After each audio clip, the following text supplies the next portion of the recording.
கிளினிக்கினுடைய managing director சேலத்துலேருந்து. Acupuncture மருத்துவத்தில் அடிப்படையான முதல் வகுப்பு தான் இன்றைக்கி நீங்கள் பார்க்க போகிற இன்யாங் ஃபிலாசபி. இன்யாங்குடைய தத்துவம், அதனுடைய அடிப்படை முதல் வகுப்பு தான் நீங்கள் இன்றைக்கி பார்க்க போகிற வகுப்பு. இந்த வகுப்பை பொறுத்த வரைக்கும் எங்களுக்கு ஏற்கனவே இருக்கிற இந்த வகுப்பு எடுக்கிற அனுபவம் என்னன்னு பார்த்தீங்கன்னா, டிப்ளமோ கிளாஸில் ஒரு நாள் கிட்டத்தட்ட 8 மணி நேரம் கண்டினியூஸாக லஞ்சு பிரேக்கு விட்டு நாங்கள் எடுத்த அனுபவத்தில் உள்ள பாடத்திட்டத்தினுடைய சுருக்கம் தான் இன்றைக்கி நீங்கள் பார்க்க போகிற வகுப்பு. சரி, 8 மணி நேரம்னு 9 மணி நேரம் எடுக்கக்கூடிய வகுப்பை 30 நிமிஷத்தில் கொடுத்துட முடியுமா அப்படின்னா, அக்குபஞ்சரில் பேசிக் டிப்ளமோ இந்த மாதிரி 5 எலிமெண்ட் தியரி மட்டும் படித்தவங்க, டிசிஎம் கான்செப்ட்னா என்னென்னு தெரிஞ்சுக்கணுன்னு ஆர்வத்தில் இருக்கிறவங்க, இவங்களுக்கு ரொம்ப எளிமையாக புரியக்கூடிய வகுப்பாக தான் இருக்கும். கிட்டத்தட்ட போதுமானதாகவே இருக்கும். ரொம்ப சரியாக சொல்லப்போனால் 5 எலிமெண்ட் தியரி மட்டும் படித்து ப்ராக்டிஸ் எடுத்துகிட்டு இருக்கிறவங்க, அல்ல 5 எலிமெண்ட் தியரி மட்டும் படித்தவங்க, டிசிஎம்னா என்ன தான் இருக்குது, டிசிஎம்க்கும் 5 எலிமெண்ட்டுக்கும் என்ன வித்தியாசம் இருக்குது, நம்ம ஏற்கனவே படித்த கல்விக்கும் இதுக்கும் அப்படி என்னங்க வித்தியாசம் இருக்குது டிசிஎம் கல்விக்கு, அப்படின்னா டிசிஎம்னா என்ன, அவசியம் படிக்கணுமா அப்படிங்கிற எல்லா விதமான கேள்விக்கும் இந்த வகுப்பு கட்டாயம் ஒரு சிறந்த சரியான பதிலை கொடுக்குங்கிறது நம்பிக்கை. ஒரு வரியில் சொல்லணுன்னா,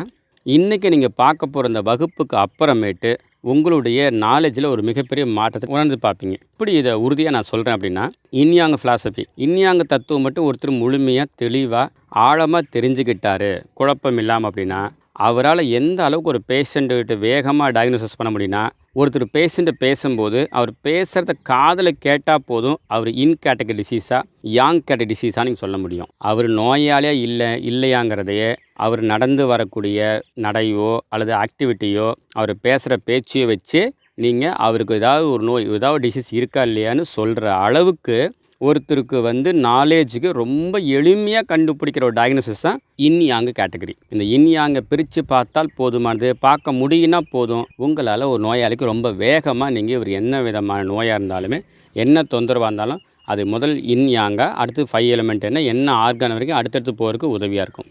இன்னும் சொல்லப்போனால் இன்றைக்கி இருக்கிற கோவிட் வரைக்குமே நாங்கள் கிளினிக்கில் பார்த்த எக்ஸ்பீரியன்ஸ், கோவிட் பாசிட்டிவாக இருக்கலாம், கோவிட் நெகட்டிவாக இருக்கலாம், அல்லது லங் இன்வால்மெண்ட்டுன்னு சொல்லக்கூடிய எந்த கேட்டகரியாக இருந்தாலும் சரி, இன் கேட்டகரி கண்டிஷனில் இப்போ இருக்காங்களா, யாங் கேட்டகரி கண்டிஷன் இருக்காங்களா, பிரித்து பார்த்து தான் ட்ரீட்மெண்ட் பார்க்கணும். இன்னும் உங்களுக்கு எளிமையாக உதாரணம் சொல்லணுன்னா, உங்களுக்கு எல்லாருக்கும் தெரிஞ்ச ஒரு விஷயம், எடிமா போது எல்லோரும் தெரியும், பிட்டிங் எடிமா நான் பிட்டிங் எடிமான்னு எல்லோரும் தெரியும்.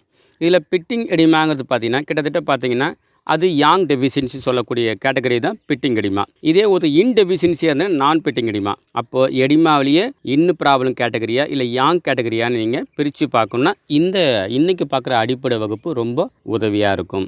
இந்த வகுப்பு ஏதோ இலவசமாக கொடுக்குறங்கிறதுனால சொல்கிறதுனால கட்டாயம் குறைச்சி மதிப்பிட்டுறாதீங்க. 30 வகுப்பு அட்டன் பண்ணக்கூடிய ஒரு வகுப்பில், நாங்கள் நடத்துகிற வகுப்பில் ஒரு நாள் 8 மணி நேரம் முழுமையாக நேரில் அட்டன் பண்ணுற கிளாஸுடைய சுருக்கம்தான் உங்களுக்கு கொடுக்கக்கூடிய இந்த வகுப்பு. வணக்கம், நான் Amritha acupuncture and health education institution from சேலம்லேருந்து ஹீலர் பொன் ராசா அவர்களுடைய மகன் ஹீலர் தமிழரசன் பேசுகிறேங்க. இன்றைக்கி நம்ம எதை பற்றி பார்க்க போகிறோம் அப்படின்னா, இன்யாங் அப்படின்ற கான்செப்டை பற்றி தான் பார்க்க போகிறோம். அக்யூபஞ்சரில் மொத்தமாக 3 விதமான ஃபிலாசபிஸ் இருக்குது. அதாவது 3 விதமான அடிப்படை தத்துவங்கள் இருக்குது. அதில் ஃபஸ்ட்டு ஃபிலாசபி இந்த இன்யாங் ஃபிலாசபி, 2வது பார்த்திங்கன்னா 5 எலிமெண்ட்ஸ் ஃபிலாசபி, 3வது வைட்டல் சப்ஸ்டன்சஸ் ஃபிலாசபி. பேசிக்கான ஃபஸ்ட்டு ஃபிலாசபி பார்த்திங்கன்னா இன்யாங் தான். இன்யாங் ஃபிலாசபியை கண்டினியூ பண்ணி தான் மீதி இருக்கிற 2 ஃபிலாசபியும் பேஸ் பண்ணி ஃபார்ம் பண்ணப்பட்டிருக்கு. அதில் இந்த ஃபஸ்ட்டு இன்யாங் ஃபிலாசபியை பற்றி இன்றைக்கி நம்ம செஷனில் பார்க்க போகிறோம். பொதுவாக நம்ம இன்யாங்கும் 5 எலிமெண்ட்ஸும் வேறு அப்படின்னு சொல்லி நினச்சிட்ருக்கோம். ஆனால் இன்யாங்கும் 5 எலிமெண்ட்ஸும் ஒன்று தான். இன்யாங்லேருந்து உருவாகிற விஷயம்தான் 5 எலிமெண்ட்ஸு. அதாவது இன் எனர்ஜியிலேருந்து உருவாகக்கூடிய 2 எலிமெண்ட் தான் வாட்டரும் உட்டும். யாங் எனர்ஜியிலேருந்து உருவாக்கக்கூடிய 2 எலிமெண்ட்ஸ் ஃபயரும் மெட்டலும். இன்னும் யாங்கும் ரெண்டுமே இணைஞ்சு உருவாக்கப்படுற ஒரு எலிமெண்ட் தான் எர்த்து. இதுதான் 5 எலிமெண்ட்ஸுடைய ஃபார்மேஷன். இன்யாங் மூலியமாக எப்படி நடக்குது அப்படின்ற கான்செப்ட்டு கிட்டத்தட்ட 8000 வருஷத்துக்கு முன்னாடி ஐஜிங் அப்படின்ற புக்கில் இருந்து இந்த இன்யாங்குடைய வரலாறு குறிப்பிடப்பட்டிருந்திருக்கு. 8000 வருடங்களுக்கு முன்னாடி எழுத்து வடிவிலான மொழி கிடையாது. அப்போ பார்த்திங்கன்னா எல்லாம் குறியீடுகளில் தான் மொழி வார்த்தைகள் எல்லாம் இருந்தது. அதில் இன்யாங் அப்படின்றத இந்த மாதிரி குறியீட்டுகளில் தான் குறிப்பிட்டிருந்தாங்க. யாங் ரிலேட்டடான டிசீசஸ் எப்படி இருக்கும் அப்படின்னா, அது வந்து கொஞ்சம் பிரைட்டாகவும் லைட் கலர்லேயும் வந்து இருக்கும். அதாவது வெள்ளை கலரில் வெளுத்து போன மாதிரி தோலில் தெரியக்கூடிய அறிகுறிகள் எல்லாமே நம்ம உடம்புல வந்து யாங் வந்து அஃபெக்ட் ஆகிருக்கு. அது எய்தர் வந்து டிஃபிஷியன்சியாக இருக்கலாம், இல்லைனா எக்ஸஸாக இருக்கலாம். அது இன்னும் ஃபர்தர் டயக்னோசிஸில் தான் நம்மளால் டிட்டர்மைன் பண்ண முடியும், கண்டுபிடிக்க முடியும். ஆனால் லைட்டாக இல்லை ஒயிட் கலராக வந்து இருக்குது அப்படின்னாலே அது வந்து யாங்கோடைய அறிகுறின்னு அர்த்தம். இதே போல் ஒரு டிசீஸ் வந்து தோலில் நமக்கு டார்க் கலரில் இல்லை பிளாக் கலரில் நல்ல டார்க்காக தெரியுது அப்படின்னா அது வந்து இன் டிசீஸை வந்து குறிக்குது அப்படின்னு சொல்லி அர்த்தம்.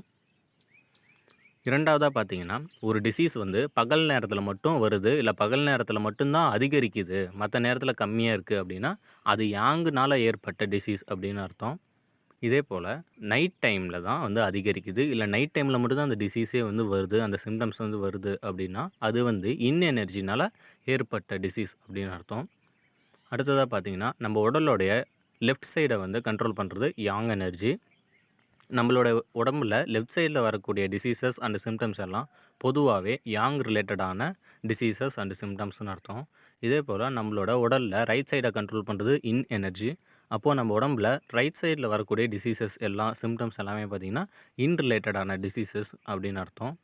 இதே போல் நம்ம உடலில் எந்த ஒரு உறுப்பு வந்து விரிவடையணும் அப்படின்னாலும், எக்ஸ்பேன்ஷன் ஆகணும் அப்படின்னா அதுக்கு யாங் எனர்ஜி வேணும். எந்த ஒரு உறுப்பு வந்து கான்ட்ராக்ட் ஆகணும், சுருங்கணும் அப்படின்னாலும் அதுக்கு வந்து இன் எனர்ஜி வேணும்.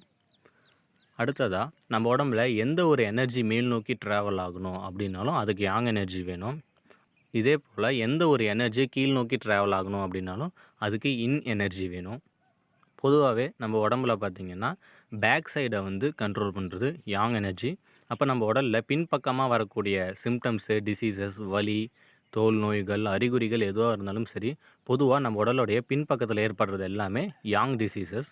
இதே போல் நம்ம உடலுடைய முன்பக்கத்தில் ஏற்படக்கூடிய டிசீசஸ் எல்லாம் வந்து இன் டிசீசஸ். அடுத்ததாக நம்ம உடலுடைய வெளிப்புற உறுப்புகளில் வரக்கூடிய நோய்கள், அதாவது ஸ்கின்னுலேயும் மசில்ஸ்லேயும் வரக்கூடிய நோய்கள் பொதுவாகவே யாங் ரிலேட்டடான டிசீசஸ். அதுவே நம்மளுடைய உடலில் உள்புறத்தில் வரக்கூடிய நோய்கள், அதாவது இன்டர்னல் ஆர்கன்ஸ்லேயும் போன்ஸ்லேயும் வரக்கூடிய டிசீசஸ் எல்லாம் வந்து இன்ஆர்கன் ரிலேட்டடான டிசீசஸ். நம்மளுடைய இடுப்பு பகுதிக்கு மேலே இருக்கக்கூடிய உடல் பகுதியை முழுசாக கண்ட்ரோல் பண்ணுறது யாங் எனர்ஜி. அதே போல் நம்மளுடைய இடுப்பு பகுதிக்கு கீழே இருக்கக்கூடிய கால்கள் முதல் கொண்டு அதை எல்லாத்தையும் முழுசாக வந்து கண்ட்ரோல் பண்ணுறது இன் எனர்ஜி. அப்போது இடுப்புக்கு மேலே வரக்கூடிய டிசீசஸ் எல்லாமே வந்து யாங் ரிலேட்டடான டிசீசஸ், அதுக்கு யாங் எனர்ஜி தான் ட்ரீட் பண்ணணும். இதே போல் இடுப்புக்கு கீழே வரக்கூடிய டிசீசஸ் எல்லாம் பொதுவாகவே வந்து இன் ரிலேட்டடான டிசீசஸ், இதுக்கு இன் எனர்ஜி தான் ட்ரீட் பண்ணணும். இதே போல் நம்மளுடைய உடலையும் கை கால்களையும் எடுத்துக்கிட்டோம் அப்படின்னா அதனுடைய வெளிப்பக்கம் மற்றும் பின்பக்கம் இது ரெண்டையுமே பார்த்திங்கன்னா யாங் எனர்ஜி தான் அதை கண்ட்ரோல் பண்ணுது. அது ரெண்டுலேயும் வரக்கூடிய அறிகுறிகள் பார்த்திங்கன்னா யாங்கோடைய அறிகுறிகள். நம்மளுடைய உடலுடைய மற்றும் கைகள் கால்களுடைய உள்பக்கத்தையும் முன்பகுதியையும் கண்ட்ரோல் பண்ணுறது பார்த்திங்கன்னா இன் எனர்ஜி.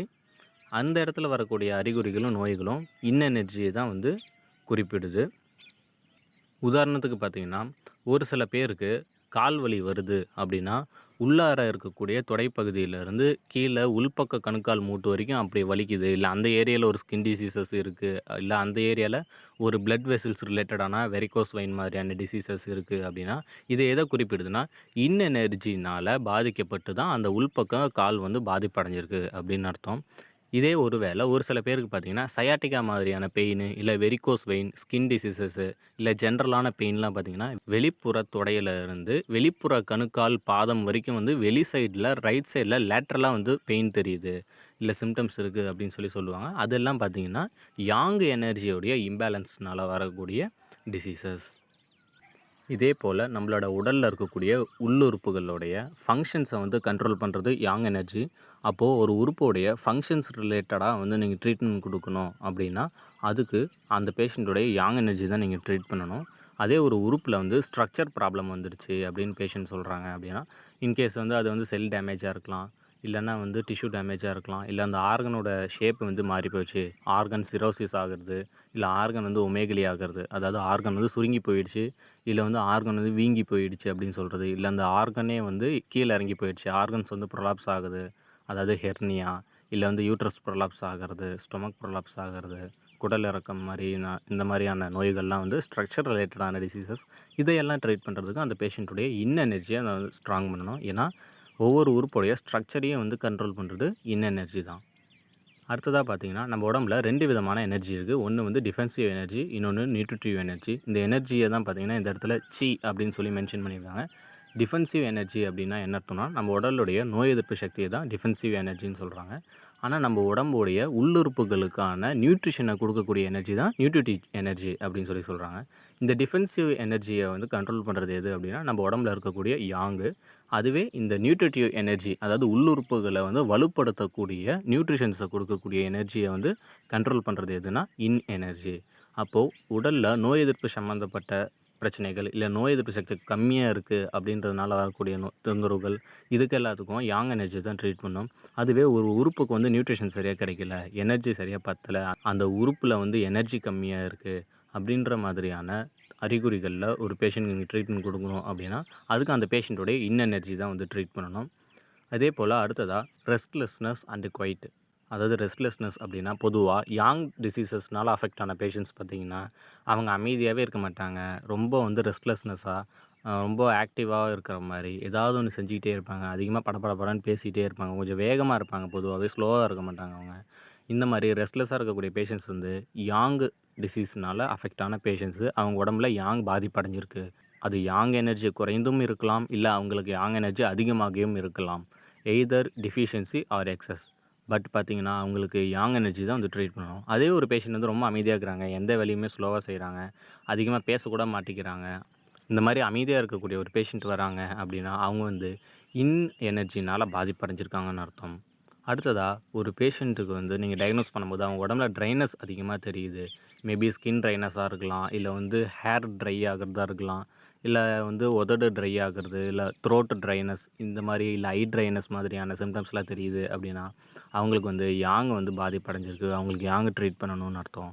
இதே ஒரு பேஷண்ட்டோடைய பாடியில் வெட்னஸ், அதாவது ஈரப்பதம் அதிகமாக இருக்கிற மாதிரி தெரியுது அப்படின்னா, அதாவது ஓவராக வந்து வேர்வை வந்துக்கிட்டே இருக்குது, அன்கண்ட்ரோல்டாக ஸ்வெட்டிங் நிற்கலை, இல்லை வந்து அதிகமாக வந்து யூரின் வந்து ஃபார்ம் ஆகிட்டே இருக்குது, இல்லை அதிகமாக வந்து சளி பிடிச்சிருக்கு, சளி வந்துகிட்டே இருக்குது, இல்லை தலை வந்து ரொம்ப பாரமாக இருக்குது, இந்த மாதிரி ஈரப்பதம் சம்மந்தப்பட்ட அறிகுறிகள்லாம் தென்படுது அப்படின்னா அந்த பேஷண்ட்டுக்கு எனர்ஜினால் பாதிப்படைஞ்சிருக்குன்னு அர்த்தம்.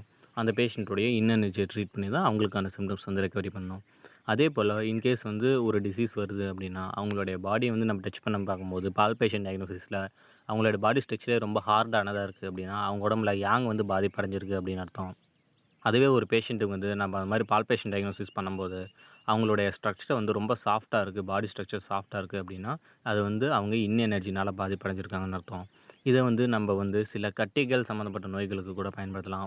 அந்த ஒரு சிஸ்ட் வந்து அவங்களுக்கு ரொம்ப ஹார்டாக இருக்குது அப்படின்னா அந்த சிஸ்ட் வந்து யாங் எனர்ஜினால் உருவானது. அவங்களுக்கு யாங் எனர்ஜியை ட்ரீட் பண்ணால் தான் அந்த சிஸ்ட்டை வந்து கலைக்க முடியும். அதுவே ஒருத்தருக்கு வந்து எனர்ஜினால் உருவான சிஸ்ட்டாக இருந்தால் அவங்களுக்கு அந்த கட்டியை நீங்கள் தொட்டு பார்க்கும்போது ரொம்ப சாஃப்டாக இருக்கும், கொலன்னு உள்ளார தண்ணி ஃபில் ஆன மாதிரி இருக்கும். அந்த மாதிரி இருக்கக்கூடிய சிஸ்ட் பார்த்திங்கன்னா அவங்களுக்கு எனர்ஜி பாதிப்படைஞ்சனால ஃபார்ம் ஆனது. அவங்களுக்கு வந்து எனர்ஜியை ட்ரீட் பண்ணி தான் அந்த சிஸ்ட்டை வந்து கலைக்க முடியும். அதுவே ஒரு பேஷண்ட் வந்து ரொம்ப எக்ஸைட்மெண்ட்டாக இருக்காங்க, எந்த விஷயம் சொன்னாலும் ரொம்ப ஆர்வமாக இருக்கிறாங்க, எந்த ஒரு விஷயத்தையும் வேகமாக வெளிப்படுத்துகிறாங்க, அவங்களுக்குள்ளே எதையுமே அவங்களால செல்ஃப் கண்ட்ரோலாக வச்சுக்க முடியல, அந்த மாதிரி ஓவர் எக்ஸைட்மெண்ட்டாக வெளிப்படுத்தக்கூடிய பேஷண்ட்டாகவும் ரொம்ப ஈஸியாக வந்து எமோஷனுக்கு ஆளாகக்கூடிய பேஷண்ட்ஸாகவும் இருக்கிறாங்க அப்படின்னா அவங்கள யாங் டிசீஸஸ்னால அஃபெக்ட் ஆகிருக்காங்கன்னு அர்த்தம். அதே ஒரு சில பேஷண்ட்ஸ் பார்த்திங்கன்னா ரொம்ப அமைதியாக அவங்களுக்குள்ளே எல்லா எமோஷன்ஸையும் வச்சுப்பாங்க. அவங்களுக்கு ஒரு எமோஷனாக டக்குன்னு வெளிப்படுத்தவும் மாட்டாங்க. பொதுவாக அவங்களுக்கு வந்து செல்ஃப் கண்ட்ரோல் ரொம்ப அதிகமாக இருக்கும். எந்த ஒரு விஷயத்தையும் அவங்க யாருக்கிட்டையும் ஷேர் பண்ணவும் மாட்டாங்க, தனக்குள்ளேயே வச்சுப்பாங்க. அது வந்து ஹாப்பினஸ்ஸாக இருந்தாலும் சரி, இல்லை சேட்னஸ்ஸு சாரோவாக இருந்தாலும் சரி, சோகமாக இருந்தாலும் சரி, அவங்களுக்குள்ளேயே வச்சுப்பாங்க. அந்த மாதிரி தனக்குள்ளேயே அடக்கி வச்சுக்கக்கூடிய பேஷண்ட்ஸ் எல்லாம் வந்து இன்ஹிபிஷன் கேரக்டரில் வருவாங்க. இவங்கெல்லாம் வந்து இன்டிசீசஸ்னால் பாதிப்படைஞ்சிருக்காங்கன்னு அர்த்தம். அடுத்ததாக ரேப்பிடிட்டி. பொதுவாக எந்த ஒரு விஷயத்தையும் வேகமாக ரொம்ப வேகமாக செய்யக்கூடிய பேஷண்ட்ஸ், அவங்களோட ஆக்டிவிட்டி, பேச்சு, நடை, உடை. ஒரு பேஷண்ட் நடந்து வரும்போதே அவங்க ரொம்ப வேகமாக ஃபாஸ்ட்டாக நல்லா ஆக்டிவாக நடந்து வராங்க. அவங்க பேசும்போது படன்னு கேப் இல்லாமல் வேகமாக பேசுகிறாங்க. நம்ம சொல்கிறதே வந்து சில நேரத்தில் முழுசாக கேட்க மாட்டாங்க. நம்ம சொல்லி முடிக்கிறதுக்குள்ளே அவங்க பேச ஆரம்பிச்சிருவாங்க. அவங்களுக்கு ஒரு பொறுமையே இருக்காது. இந்த மாதிரி சிம்டம்ஸ் இருக்கக்கூடிய ஒரு பேஷண்ட்டை நீங்கள் பார்க்குறீங்க அப்படின்னா அவங்களுக்கு கண்டிப்பாக யாங் வந்து பாதிப்படைஞ்சிருக்குன்னு அர்த்தம். அதுவே ஒரு சில பேஷண்ட்ஸ் பார்த்திங்கன்னா அவங்க நடந்து வரும்போதே ரொம்ப ஸ்லோவாக நடந்து வருவாங்க. அவங்க பேசுகிறது ரொம்ப மெதுவாக தான் பேசுவாங்க. நம்ம பேசினா உடனே ரெஸ்பான்ஸ் கொடுக்க மாட்டாங்க, கொஞ்சம் நேரம் கழித்து தான் பேசுவாங்க. இந்த மாதிரி அவங்களோட ஆக்டிவிட்டீஸ் எல்லாமே ரொம்ப ஸ்லோவாக இருக்கும். இந்த மாதிரி ஸ்லோவாக ஆக்டிவிட்டி தெரியக்கூடிய பேஷண்ட்ஸ்க்கு பார்த்தீங்கன்னா நீங்கள் இன் எனர்ஜி தான் ட்ரீட் பண்ணணும். ஏன்னா அவங்களுக்கு இன் எனர்ஜி தான் வந்து அஃபெக்ட் ஆகிருக்கும். அதுவே ஒரு டிசீஸ் வந்து ஒரு பேஷண்ட் வரும்போது நீங்கள் டயக்னோஸ் பண்ணும்போது இந்த சிம்டம் வந்து எப்போ வந்துச்சு, எத்தனை நாளாக இருக்குது அப்படின்னு நீங்கள் கேட்கும்போது, நேற்று தாங்க வந்துச்சு, ஆனால் ரொம்ப அதிகமாக இருக்குது, ஒரு நாளில் இவ்வளோ வேகமாக வந்து வளர்ந்துருக்கு அப்படின்னு சொல்லி அக்யூட்டாகவும் ரேப்பிடாகவும் வந்திருக்கு அப்படின்னு சொல்கிறாங்கன்னா, அந்த அக்யூட் டிசீஸாகவும் ரேப்பிட் ஆன்செட்டாகவும் இருக்கிறது பார்த்தீங்கன்னா யாங்கு எனர்ஜி வந்து அவங்க உடம்புல பாதிப்படைஞ்சிருக்கு அப்படின்றது அறிகுறி வந்து நமக்கு காட்டுது. அதுவே ஒரு டிசீஸ் வந்து கொஞ்சம் கொஞ்சமாக தான் வந்து டெவலப் ஆச்சு, எனக்கு ரொம்ப நாளைக்கு முன்னாடி இருந்தே இருக்குது, அந்த டிசீஸும் வந்து மெதுவாக தான் டெவலப் ஆச்சு, ப்ராப்ளமும் ரொம்ப அந்தளவுக்கு தீவிரமாக இல்லை, கொஞ்சம் கம்மியாக தாக்கு பிடிக்கிற அளவு தான் இருக்குது, ஆனால் இந்த நோய் வந்து எனக்கு ரொம்ப நாளாக இருக்குது அப்படின்னு சொல்கிறாங்க. அப்படின்னா இந்த கிரானிக்காக இருக்கக்கூடிய டிசீஸும் கிராஜுவல் ஆன்செட்டில் இருக்கக்கூடிய டிசீஸஸும் பார்த்திங்கன்னா இன் எனர்ஜி வந்து பாதிப்படைஞ்சிருக்கு அப்படின்றத நமக்கு அறிவுறுத்துது. அவங்களுக்கு இன் எனர்ஜி தான் வந்து ட்ரீட் பண்ணணும். அதே போல் அந்த ஒரு டிசீஸ் வந்து ஒரு சில பேஷண்ட்ஸ்க்கு வந்துச்சு அப்படின்னா அது அக்யூட் டிசீஸாக இருக்கும்போது மோஸ்ட்லி பார்த்திங்கன்னா அவங்களுக்கு ஒரே சிம்டம்ஸாக இருக்காது, டக்குன்னு சிம்டம்ஸ் மாறிக்கிட்டே இருக்கும், இடமும் வந்து சேஞ்ச் ஆகிட்டே இருக்கும். இன்கேஸ் வந்து பெயினாக இருந்தது அப்படின்னா பெயின் வந்து எல்லா நாளும் ஒரே இடத்துல பெயின் சொல்ல மாட்டாங்க, ஒவ்வொரு சிட்டிங் அவங்க ட்ரீட்மெண்ட் வரும்போது ஒவ்வொரு இடத்துல பெயின் சொல்லுவாங்க. ஸ்கின் டிசீசஸ், இச்சிங், அரிப்பு அந்த மாதிரி இருந்தாலும் ஒவ்வொரு நாளும் ஒவ்வொரு இடத்துல மாறி மாறி அரிக்குதுன்னு சொல்லுவாங்க. இந்த மாதிரி ரேப்பிடாக வந்து இடம் மாறிக்கிட்டே இருக்கும். அந்த டிசீஸோடைய அறிகுறிகளும் சரி, அந்த டிசீஸோடைய தன்மையும் சரி, அது மாறிக்கிட்டே இருக்கும் வேக வேகமாக. அந்த மாதிரி அறிகுறிகள் சிம்டம்ஸில் இருக்கக்கூடிய பேஷண்ட்டுக்கு நீங்கள் யாங் எனர்ஜி ட்ரீட் பண்ணணும். அதே ஒரு டிசீஸ் வந்து ரொம்ப மெதுவாக தான் வந்து டெவலப் ஆகுது, அது எப்போ வந்தாலும் அவங்க ஒரே இடத்துலையே தான் மென்ஷன் பண்ணுறாங்க, அது ஸ்கின் ப்ராப்ளமாக இருந்தாலும் சரி, அரிப்பாக இருந்தாலும் சரி, வலியாக இருந்தாலும் சரி, ஒரே இடத்துலையே தான் ரொம்ப நாளாக கிரானிக்காக இருக்குது, இடம் மாறுறதில்ல, ஃபிக்ஸட் லொக்கேஷனாக இருக்குது அப்படின்னா அவங்களுக்கு இன்னும் எனர்ஜி பாதிப்படைஞ்சதுனால அந்த நோய் வந்திருக்குன்னு அர்த்தம். அவங்களுக்கு இன்னும் தான் வந்து ட்ரீட் பண்ணணும். இதே போல் ஹீட்டுனால ஒரு டிசீஸ் வந்து அதிகமாகுது அப்படின்னா அது யாங் சம்மந்தப்பட்ட நோய். அதே குளிர்ச்சி பட்டால் தான் இந்த நோய் வந்து அதிகமாகுது அப்படின்னா அது இன் சம்மந்தப்பட்ட நோய். உதாரணத்துக்கு தலைவலி எடுத்துக்கிட்டோம் அப்படின்னா ஒரு சில பேருக்கு ஹீட் அதிகமானால் மட்டும், வெயிலில் போனால் மட்டும் தலைவலி அதிகமாகுதுன்னு சொல்லுவாங்க. அதே ஒரு சில பேருக்கு குளிர்ச்சி அதிகமானால் மட்டும், ஜில்லுன்னு காற்று பட்டாலோ இல்லை ஃபேனு, ஏசி இந்த மாதிரி கண்டிஷன்ஸ்லாம் பார்த்திங்கன்னா தலைவலி அப்போ மட்டும் ரொம்ப அதிகமாகுதுன்னு சொல்லுவாங்க. இந்த மாதிரி ஹீட்டுக்கு அக்ரவேட் ஆகக்கூடிய கண்டிஷன்ஸ் எல்லாம் யாங் டிசீசஸ். அதுவே வந்து கோல்டு பட்டால் மட்டும் அக்ரவேட் ஆகுது, இந்த பிரச்சனை அதிகரிக்குது அப்படின்னா அது இன்ரிலேட்டடான டிசீசஸ். அடுத்ததாக பார்த்தீங்கன்னா நைட்டு தூங்கும்போது அவங்களோட மனசை வந்து அமைதி அடையாமல் அவங்க வந்து சிந்தனை ஓடிக்கிட்டே இருக்குது, எனக்கு தூக்கமே வர மாட்டேங்குது அப்படின்னு பேஷண்ட் சொல்கிறாங்கனாலே ரொம்ப சிம்பிள், அவங்க உடம்புல வந்து யாங் பாதிப்படைஞ்சிருக்குன்னு அர்த்தம். அதுவே ஒரு பேஷண்ட் எனக்கு எப்போவுமே வந்து தூக்க கலக்கமாகவே இருக்கிற மாதிரி இருக்குது, என்னோடய மனசு எப்போவுமே வந்து ரொம்ப அமைதியாக இருக்குது, என்னால் எதையும் வந்து திங்க் பண்ண முடியலை, எதுவுமே எனக்கு யோசிக்கணும்னு தோண மாட்டேங்குது, தனிமையை அதிகமாக விரும்புகிறேன், நான் தனியாக இருக்கணும்னு தோணுது, இந்த மாதிரிலாம் சொல்கிறாங்க, அதிகமாக தூக்கம் வருதுன்னு சொல்கிறாங்க, தூக்க கலக்கமாக இருக்குதுன்னு சொல்கிறாங்கனாலே அவங்களுக்கு இன்ரிலேட்டடான டிசீஸ் தான் இருக்குதுன்னு அர்த்தம். அவங்களுக்கு இன் எனர்ஜி ட்ரீட் பண்ணும். அதே பார்த்திங்கன்னா ஒரு சில பேர் நைட்டு தூங்கும்போது அதிகமாக வந்து பெட்ஷீட்டை வந்து போத்திக்க மாட்டாங்க, எப்போவுமே பெட்ஷீட் இல்லாமல் அதிகமாக ஃபேன் காற்று வச்சுக்கிட்டு பெட்ஷீட் போத்தாமல் தான் தூங்குவாங்க. அவங்க எல்லாம் வந்து யாங்கை வந்து பாதிச்சிருக்கு அப்படின்னு அர்த்தம். அதே சில பேஷண்ட்ஸ் பார்த்திங்கன்னா எப்போவுமே பெட்ஷீட் போத்திக்கிட்டு தான் தூங்குவாங்க, வெயில் காலத்தில் கூட பெட்ஷீட் போத்திட்டு தான் தூங்குவாங்க, அவங்களுக்குலாம் வந்து இன்னும் வந்து பாதிப்படைஞ்சிருக்கு அப்படின்னு அர்த்தம். சில பேஷண்ட்ஸ் பார்த்திங்கன்னா எப்போவுமே அவங்க உட்காரும்போது நல்லா கை கால் நீட்டி நல்லா ஸ்ட்ரெச் பண்ணி ஃப்ரீயாக ரிலாக்ஸாக உட்காரணும்னு நினைப்பாங்க.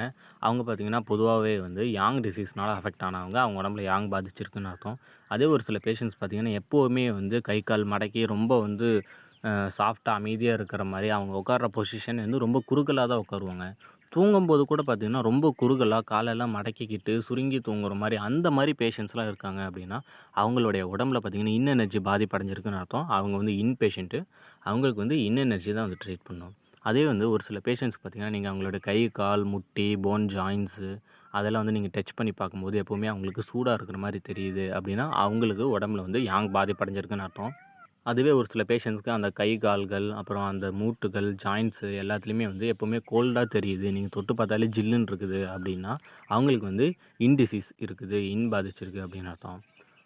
அதே ஒரு சில பேஷண்ட்க்கு ஃபேஸ் நீங்கள் அப்சர்வ் பண்ணும்போது அவங்களோட முகம் வந்து செவந்து போன மாதிரி இருக்குது, இல்லை ஃபேஸில் எங்கேயாவது ரெட் கலரில் ஸ்கின் சேஞ்சஸ் இருக்குது, ரெட்டிஷாக இருக்குது, அந்த மாதிரிலாம் இண்டிகேட் ஆகுதுன்னா அவங்க உடம்புல வந்து யாங் எனர்ஜி வந்து பாதிப்படைஞ்சிருக்குன்னு அர்த்தம்.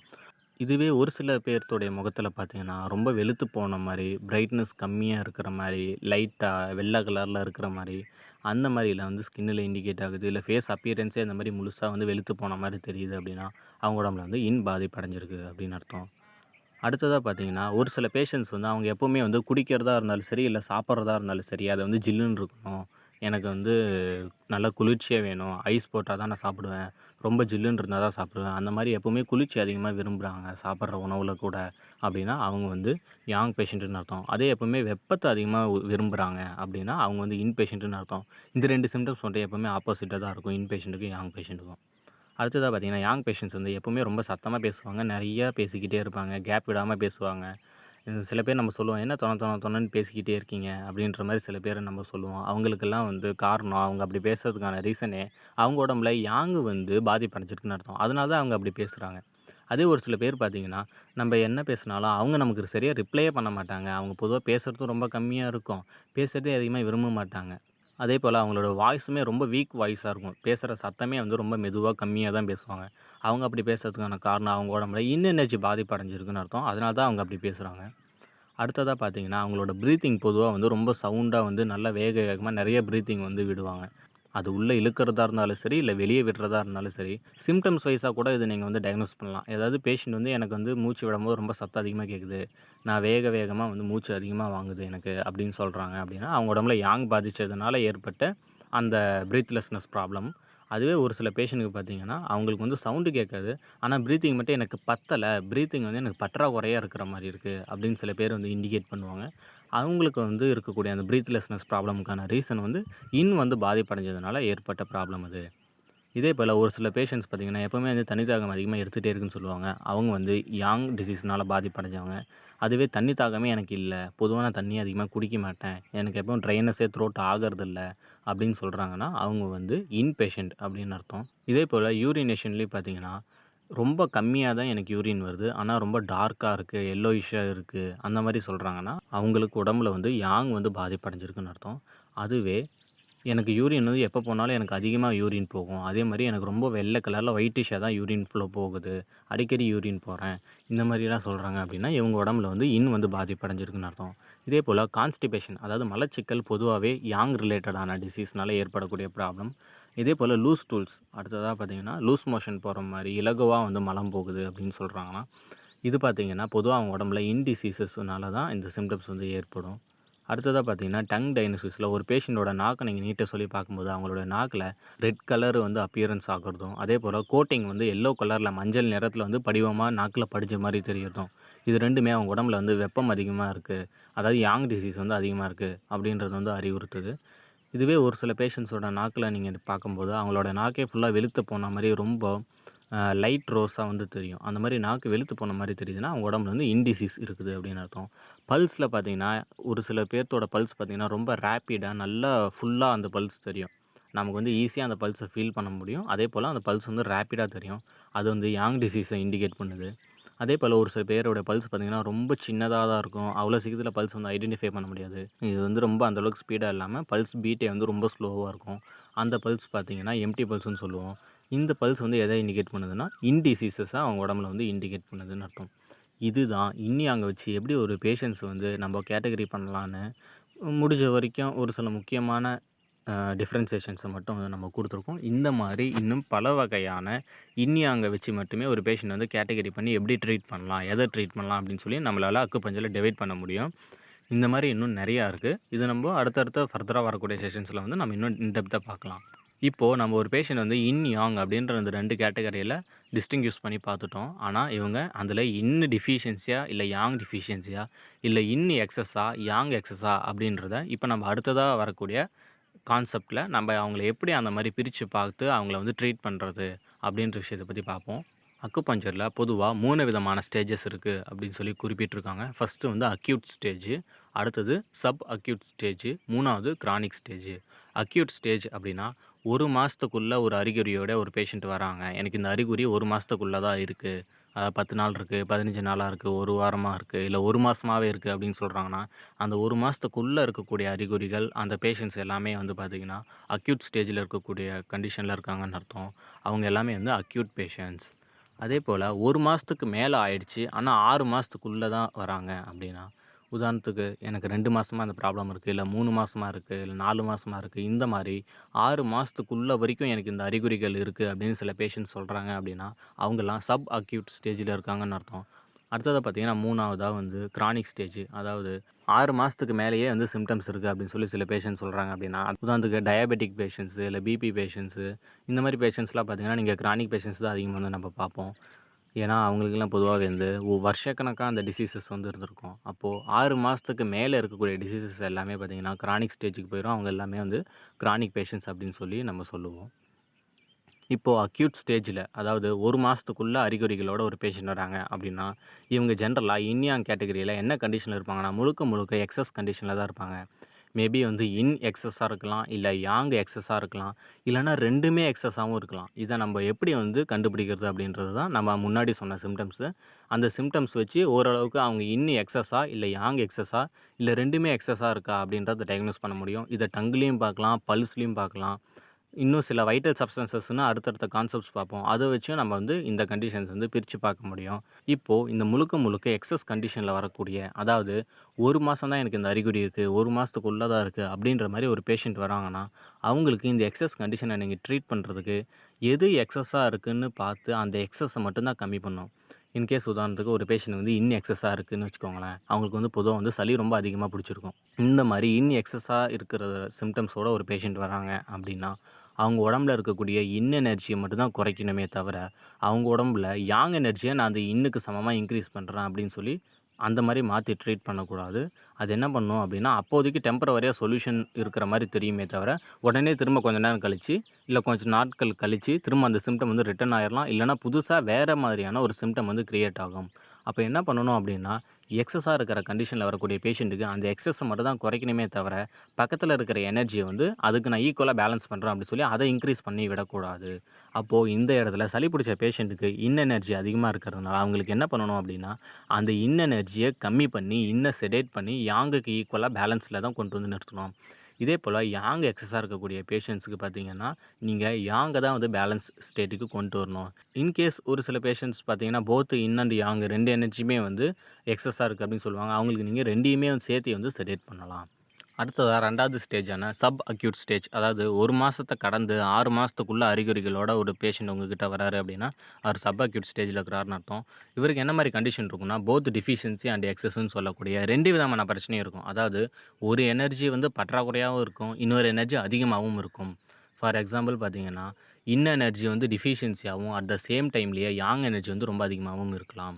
அப்போது இந்த மாதிரி டிஃபிஷியன்சியும் யாங் வந்து எக்ஸஸாகவும் இருக்கக்கூடிய பேஷண்ட்ஸ் வந்து நீங்கள் பார்த்தீங்க அப்படின்னா, அவங்களுக்கு சேம் டைம்லேயே 2 விஷயத்தையும் வந்து நீங்கள் ட்ரீட் பண்ணணும். அதாவது இன்னையும் வந்து ரைஸ் பண்ணி பேலன்ஸ் ஸ்டேஜுக்கு கொண்டு வரணும், யாங்கை செடேட் பண்ணி அதையும் நார்மல் ஸ்டேஜுக்கு கொண்டு வரணும். 2யும் ஒரே நேரத்தில் நீங்கள் ட்ரீட் பண்ணும்போது தான் அந்த டிசீஸ் வந்து பர்மனெண்ட்டாக க்யூர் ஆகுமே தவிர, நீங்கள் வந்து ஏதாவது ஒன்று மட்டும் ட்ரீட் பண்ணிங்கன்னா அந்த டிசீஸ் வந்து கொஞ்சம் குறையுமே தவிர முழுசாக ரெக்கவரி ஆகாது. ஒரு சில பேஷண்ட்ஸ் நம்ம பார்த்துருப்போம், அவங்களுக்கு ட்ரீட் பண்ணும்போது ஒரு குறிப்பிட்ட அளவு வரைக்கும் அவங்களுக்கு ரெக்கவரி ஆகிட்டே வரும். ஆனால் அந்த குறிப்பிட்ட அளவுக்கு மேலே ஃபுல்லாக ரெக்கவரி ஆகிறது வந்து முழுசாக ஆகாமல் அந்த ஸ்டேஜில் அப்படியே ஸ்டாப் ஆன மாதிரி இருப்பாங்க. அதுக்கான காரணம் என்ன, ஏன் வந்து ஃபுல்லாக அவங்களுக்கு ரெக்கவரி ஆகலை அப்படின்னா, நம்ம ஒரு பக்கம் இருக்கக்கூடிய எனர்ஜியை மட்டும் பேலன்ஸுக்கு கொண்டு வந்துட்டோம், இன்னொரு எனர்ஜியை வந்து பேலன்ஸ் பண்ணாமல் அதை நம்ம அப்படியே நிறுத்தி வச்சுருந்துருக்கோம். அதை நம்ம ஐடென்டிஃபை பண்ணலை, அது ட்ரீட் பண்ணலை அப்படின்ற பட்சத்தில் தான் சரியாகலை அப்படின்ற மாதிரி தெரியறதுக்கெலாம் காரணம் இந்த கண்டிஷனில் இருக்கிறதுனால தான். இதே போல் அடுத்ததாக கிரானிக் ஸ்டேஜ், அதாவது 6 மாதத்துக்கு மேலே அறிகுறியோடு ஒரு பேஷண்ட் வராங்க அப்படின்னா, கிரானிக் டிசீஸில் வரவங்க எல்லாருமே பார்த்திங்கன்னா மோஸ்ட்லி டிஃபிஷியன்சி கண்டிஷனில் தான் இருப்பாங்க. முழுக்க அவங்களுக்கு ஏதாவது ஒரு எனர்ஜி பற்றாக்குறையாக இருக்கலாம், இல்லைனா மொத்தமாக 2 எனர்ஜியுமே வந்து பற்றாக்குறையாக இருக்கலாம். அதாவது டிஃபிஷியன்சியாக இருக்கலாம், இல்லைனா யாங் டிஃபிஷியன்சியாக இருக்கலாம், இல்லைனா போத் அண்ட் யாங் டிஃபிஷியன்சியாக இருக்கலாம். இந்த டிஃபிஷியன்சியும் யாங் டிஃபிஷியன்சியும் தான் மோஸ்ட் பேஷண்ட்ஸ்க்கு இருக்கும். யாங் 2மே சேர்ந்து ஒரே நேரத்தில் டிஃபிஷியன்சி இருக்கிற பேஷண்ட்ஸ் வந்து கொஞ்சம் ரேரு. அதுவும் அந்த மாதிரி இருக்கக்கூடிய பேஷண்ட்ஸ் பார்த்திங்கன்னா ரொம்ப கிரானிக் ஸ்டேஜில் இருக்கிறவங்களா இருப்பாங்க. மோஸ்ட்லி வயசானவங்களுக்கு தான் யாங் ஒரே நேரத்தில் டிஃபிஷியன்சி ஆகும். இவங்களுக்கு நீங்கள் எனர்ஜியை இன்க்ரீஸ் பண்ணுற ட்ரீட்மெண்ட் மட்டும்தான் கொடுக்கணும். இது வரைக்கும் நம்ம பார்த்த இந்த 3 கண்டிஷன்ஸுமே பார்த்திங்கன்னா, ஒரு பேஷண்ட்டு என்ன ஸ்டேஜில் இருக்கிறாங்க, அவங்களுக்கு என்ன மாதிரி ட்ரீட்மெண்ட் கொடுக்கணும், எனர்ஜி இன்க்ரீஸ் பண்ணுற மாதிரி கொடுக்கணுமா, இல்லை எனர்ஜியை கம்மி பண்ணுற மாதிரி கொடுக்கணுமா, இல்லை எனர்ஜியை வந்து பேலன்ஸ் பண்ணுற மாதிரி ட்ரீட்மெண்ட் கொடுக்கணுமா அப்படின்ற ட்ரீட்மெண்ட் பிரின்சிபலை பற்றி தான் நம்ம இந்தியாங் கான்செப்டை வச்சு பார்த்துருக்கோமே தவிர, இதுக்கான பாயிண்ட்ஸை எப்படி சூஸ் பண்ணுறது, எந்த ஆர்கனில் இருந்து எந்த எலமெண்ட்டில் இருந்து என்ன பாயிண்ட்டு சூஸ் பண்ணணும் அப்படின்ற விஷயங்கள் எல்லாம் ஃபர்தராக நம்ம நெக்ஸ்ட்டு பார்க்கக்கூடிய 5 எலமெண்ட்ஸ் தியரியிலையும் வைட்டல் சப்ஸ்டன்சஸ்ன்ற தியரியிலையும் நம்ம உள்ளார பார்க்கும்போது இதுக்கான பாயிண்ட்ஸை எப்படி சூஸ் பண்ணலாம் அப்படின்ற கான்செப்டை பற்றி ஃபர்தராக பார்ப்போம். இது வரைக்கும் நீங்கள் பார்த்த தகவல்கள் உங்களுக்கு பிடிச்சிருந்துச்சு, பயனுள்ளதாக இருந்தது அப்படின்னு ஃபீல் பண்ணுறீங்கன்னா, இது போன்ற மேலும் தகவல்களை தெரிஞ்சுக்கிறதுக்கு எங்களுடைய Amrita acupuncture and health education institution அப்படின்ற டெலகிராம் சேனலில் ஜாயின் பண்ணி இது போன்ற மேலும் தகவல்களை நீங்கள் தெரிஞ்சுக்கலாம். எங்களுடைய இந்த டெலகிராம் சேனலில் ஜாயின் பண்ணுறதுக்கு உங்களோட பேர், ஊர், அப்புறம் உங்களுடைய அக்யூபஞ்சர் கோர்ஸ் கம்ப்ளீஷன் முடித்ததுக்கான அந்த சர்டிஃபிகேட்டை ஒரு ஃபோட்டோ எடுத்து 9367 அப்படின்ற நம்பருக்கு வாட்ஸ்அப் மூலியமாகவோ அல்லது டெலகிராம் மூலியமாகவோ இந்த டீட்டெயில்ஸை சென்ட் பண்ணிங்கன்னா நாங்கள் உங்களை வெரிஃபை பண்ணிவிட்டு எங்களுடைய இந்த டெலகிராம் சேனலில் உங்களை ஜாயின் பண்ணிடுவோம். அதில் இது போன்ற மேலும் தகவல்களை நீங்கள் தெரிஞ்சுக்கலாம். நன்றி.